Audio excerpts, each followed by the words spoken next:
اپنی حیثیت کو قائم ضرور رکھیں، لیکن یہ کیا بات ہوئی کہ جناب آپ کہیں میں ہر جگہ ہی حضرت ہوں، تو بات ہی غلط ہے، یہ ٹھیک ہی نہیں سرے سے۔ آپ لہجہ بدلیں گے، انداز ہماری مطلب کچھ لوگوں کو ہمارے نا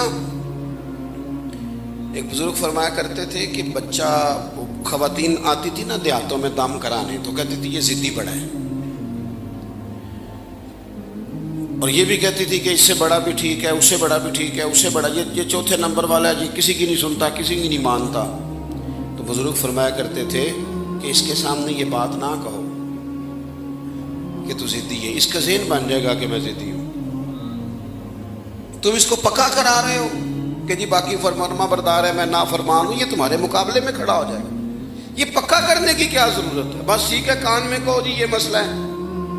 اللہ کرم ہم نے کچھ لوگوں کو پکا کر دیا، پکا، وہ ضد میں آ گئے، تم یہ ہو، تم یہ ہو، تم یہ ہو۔ انہوں نے کہا چلو ٹھیک ہے میرا بھی یہی ہے۔ یہ نہ کریں، اس سے تکلف پیدا ہوتا ہے، ہمارے کام ہم پر غلبہ کر لیتے ہیں۔ ہمیں جس نام سے پکارا جاتا ہے نا، چلیں پھر اپنی مثال دیتا ہوں، آپ کی نہیں دیتا۔ میں کبھی کبھی طالب علموں سے کہتا ہوں لوگ تمہیں حضرت سمجھتے ہیں، اپنے آپ سے پوچھو تم واقعی حضرت ہو؟ ہاں اپنے آپ سے سوال کرو۔ یہ نہ ہو کہ 25-30 لوگ پیچھے پھرنے والے ہو جائیں، کو 200-400 مرید ہو جائیں تو بندہ اپنے کام سے جائے۔ حضرت مجدد الفسانی رحمۃ اللہ علیہ نے ایک شخص کو خلافت دی، کچھ دنوں کے بعد احوال پوچھے تو وہ کہنے لگے حضور اللہ تعالیٰ کا بڑا شکر ہے، آپ نے اعتماد کیا تھا، اب میں دین کے 3 شعبہ جات میں خدمات سر انجام دے رہا ہوں۔ کہا کون کون سی؟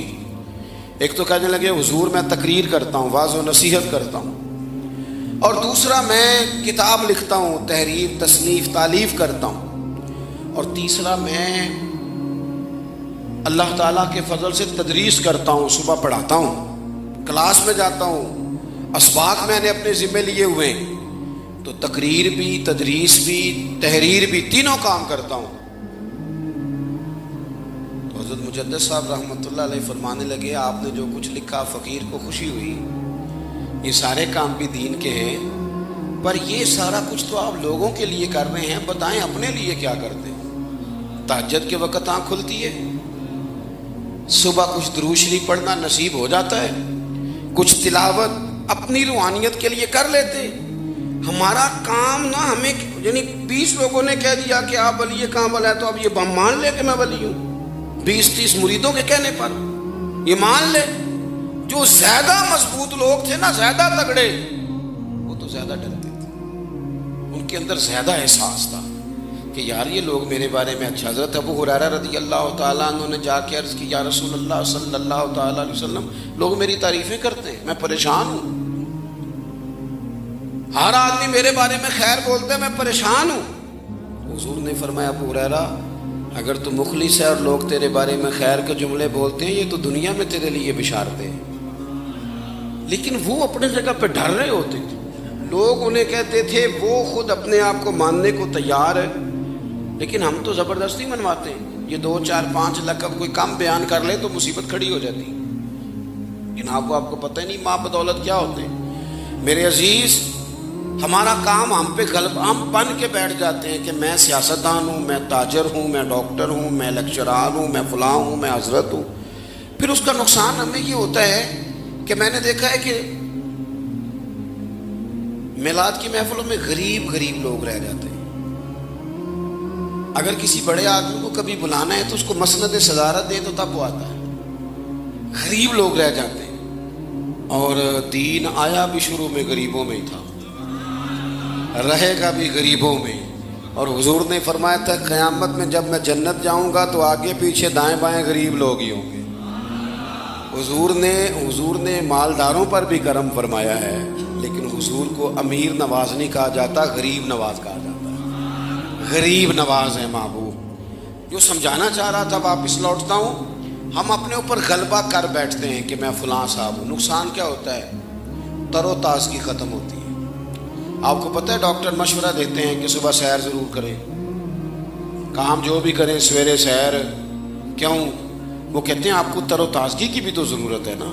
میں جو بات آپ سے عرض کرنے لگا ہوں اس پر غور کریں، کام کوئی بھی کریں لیکن رات کو ذکر مصطفیٰ ضرور کریں، حضور کی نعت پاک ضرور پڑھیں، حضور کا ذکر ضرور سنیں۔ آپ صبح جس مرضی کام پہ جائیں، جو بھی جائز ڈیوٹی آپ کرتے ہیں، پر جانے سے پہلے قرآن پاک کی تلاوت کر کے جائیں اور حضور کی نعت سن کے جائیں۔ یہ جو مزاج دیکھیں نا، اعلیٰ حضرت رحمۃ اللہ تعالیٰ علیہ سارا دن فتویٰ لکھتے ہیں، غیر مسلموں کے اعتراضات کے جواب، بے دینوں بدعقیدوں کے اعتراضات کے جوابات، ڈھیر ساری ڈیوٹیاں اور بڑے کٹھن مراحل سے سارا دن گزرنا، لیکن رات ہوتی ہے تو پتہ کیا کہتے ہیں؟ کہتے ہیں ان کی مہک نے دل کے غنچے کھلا دے، ان کی مہک نے دل کے، کبھی شعر پر غور تو کرو کیا کہہ رہے ہیں، ان کی مہک نے دل کے، جسم کی بات نہیں کی، ان کی مہک نے دل کے غنچے کھلا دیے ہیں، اور وہ جس راہ چل دیے ہیں کوچے ہی بسا دیے ہیں۔ ایک تو ہے حضور کہیں ٹھہر جائیں تھوڑی دیر، کہتے ہیں بس حضور گزر جائے نا تو وہ جگہ آباد ہو جاتی ہے۔ جس راہ چل دیے ہیں کوچے، اور پھر ہمیں سبق پڑھاتے ہیں، یہ سبق ہم نے پڑھنا ہے، یاد رکھنا ہے۔ اعلیٰ حضرت کہتے ہیں ان کے نثار کوئی کیسے ہی رنج میں، کوئی بھی دکھ ہے آپ کو، کوئی بھی غم ہے، تو یہ دیکھیں ٹینشن ختم کرنے کا نسخہ، ان کے نثار کوئی کیسے ہی رنج میں ہو، وہ جب یاد آ گئے ہیں تو سب رنج بھلا دیے، جب یاد آ گئے ہیں تو سب غم بھلا دیے۔ کہتے ہیں حضور کو یاد کرو، نبی پاک کو، سارے دکھ شک میں نا۔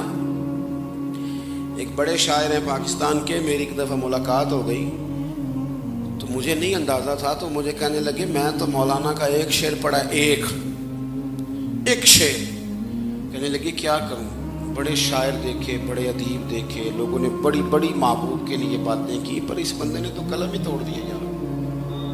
میرا خیال تھا کہ شاعر کوئی مشہور شعر کوئی انہوں نے اعلیٰ حضرت کا، کہنے لگے یار یہ دیکھو نا کیا کہتے ہیں اعلیٰ حضرت، کہتے ہیں جس کی 2 بوند ہیں کوثر و سلسبیل، نہیں سمجھ نہیں آئی نا آپ کو بات، جس کی 2 بوند ہیں، یہ جو کوثر اور سلسبیل ہے یہ تو حضور کی 2 بوند ہیں صرف، یہ تو 2 بوند ہیں، صرف 2، کہتے ہیں جس کی 2 بوند ہیں کوثر و سلسبیل، 2 بوند تو 2 بوند ہیں، تو باقی دیکھیں یہ کمال ہے، یعنی سارا دن جو کام ہو رہے ہیں وہ ہو رہے ہیں، لیکن رات کو ذکر مصطفیٰ ہو رہا ہے تو ہر چیز تر و تازہ ہے، ایسے جیسے روح تازہ ہو کے آئی۔